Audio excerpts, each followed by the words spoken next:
Switzerland controls 4 brands that dominate over half of a $63 billion industry, and they all come from a country smaller than West Virginia.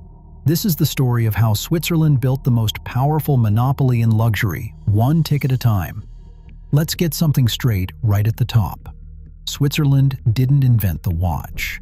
Germany produced the first portable clocks in the early 1500s. The French and Dutch were the real pioneers of the craft.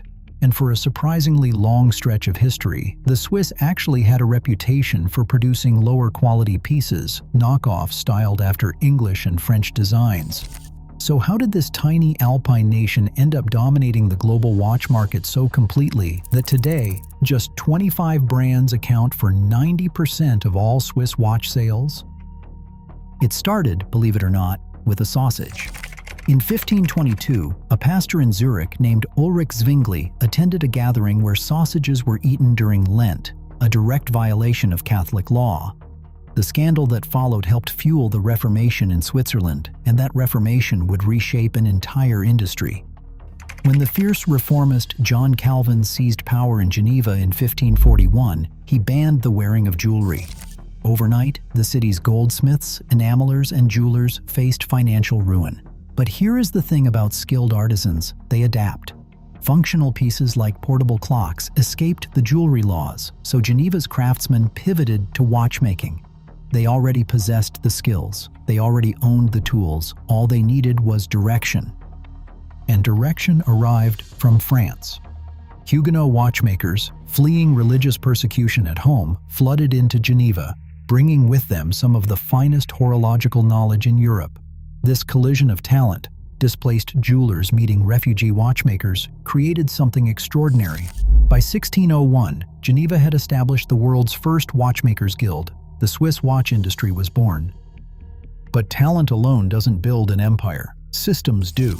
The Swiss developed something called établissage, a decentralized manufacturing process where watch components were produced in different locations across the country and then assembled by manufacturers who handled the final product. This wasn't just efficient, it was brilliant. During cold winters in the Jura Mountains, farmers who couldn't work the land found employment assembling watch components in communes like La Chaux-de-Fonds and Le Locle. Many of them had previously crafted lace for the textile industry. Those fine motor skills, trained on delicate thread, transferred perfectly to the intricate work of watchmaking. The result was a production system that outpaced every competitor in Europe. By the mid-19th century, Switzerland had overtaken England to become the world's most important watch manufacturer. By 1945, after World War II, as the industrial capacities of Japan, Germany, France, and the Soviet Union were effectively crippled, the Swiss reached an almost absurd peak. They manufactured 18.8 million of the world's total production of 21.5 million watches. That is 85% of every watch made on Earth. But dominance breeds complacency, and complacency invites disruption. On Christmas Day, 1969, Seiko unveiled the Astron, the world's first quartz wristwatch. The Swiss scoffed. They had actually developed quartz technology themselves, the Beta 21 movement, but dismissed it as a novelty, unworthy of their traditions. That arrogance nearly destroyed them. By 1978, Switzerland's global market share had collapsed from over 50% to just 24%. Exports plummeted from 84 million units in 1970 to 30 million a decade later. The number of watchmaking firms fell from 1,600 to 600. The workforce, which had peaked near 90,000, cratered to 30,000. Now, many historians argue the so-called quartz crisis was not purely about technology. A global economic downturn hammered the industry in 1981 and 1982, compounding the damage. Quartz delivered a second blow to an already struggling business. But regardless of the cause, the result was existential. Swiss watchmaking teetered on the brink of extinction. Enter Nicholas Hayek. In 1983, Hayek orchestrated the merger of Switzerland's two largest watch groups, ASWEG and SSIH, into what would become the Swatch Group. The plan was audacious, to fight quartz with quartz. The Swatch watch, affordable, colorful, and unapologetically fun, proved that Swiss manufacturers could compete at every price point. Within 2 years, production rebounded from 45 million units to 60 million units.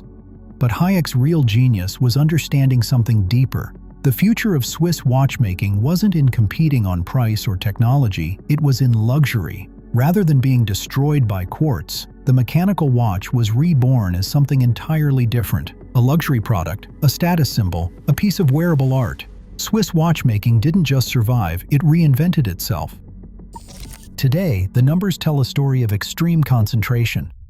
Morgan Stanley counts roughly 450 Swiss watch brands, but just 4 of them, Rolex, Cartier, Audemars Piguet, and Omega, control 55% of total industry sales. Rolex alone commands a 33% market share with around 11 billion Swiss francs in annual sales. 13 brands account for 3/4 of the market. The top 4 privately owned brands, Rolex, Patek Philippe, Audemars Piguet, and Richard Mille, capture 76% of the industry's entire profit pool, with operating margins around 33%. And here is what is really striking. Switzerland shipped just 14.6 million watches in 2025. That is a multi-decade low, down 51% from the 2011 peak. But the industry's total export value is 26 billion Swiss francs. Watches priced above 50,000 Swiss francs represent just 1.4% of units shipped, but account for 37% of export value and 89% of all growth. Switzerland is not making more watches, it is selling fewer and charging dramatically more. 3 corporate titans now shape the industry. The Swatch Group, the world's largest watch company, owns Omega, Breguet, Blancpain, Harry Winston, Longines, Hamilton, Tissot, and critically ETA, which manufactures roughly 80% of all Swiss movements. Richemont holds Cartier, the world's second-largest watch brand by value, along with Vacheron Constantin, IWC, and Jaeger-LeCoultre. LVMH controls Tag Heuer, Hublot, Bulgari, and Zenith. Then there are the independents. Patek Philippe, Audemars Piguet, and Vacheron Constantin, known collectively as the Holy Trinity of watchmaking, along with Rolex, remain privately held, and that independence forms part of their mystique.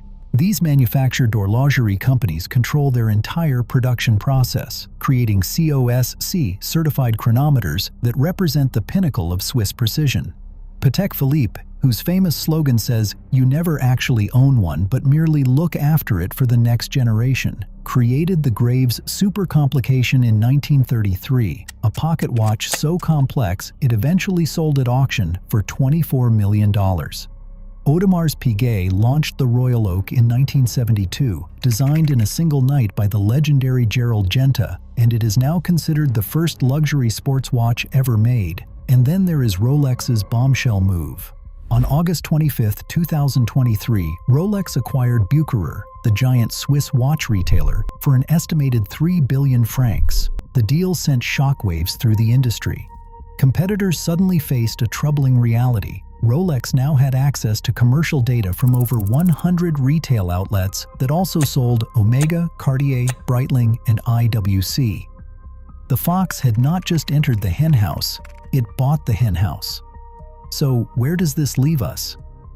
The Swiss watch industry employs over 65,000 people, nearly all of them concentrated in an area called the Arc Horloger, a crescent-shaped region spanning Neuchâtel, Bern, and Geneva. The pre-owned market is booming, with analysts predicting it will match the primary market within a decade. The industry continues its relentless march upmarket, increasingly resembling a luxury collectibles business that also happens to tell time.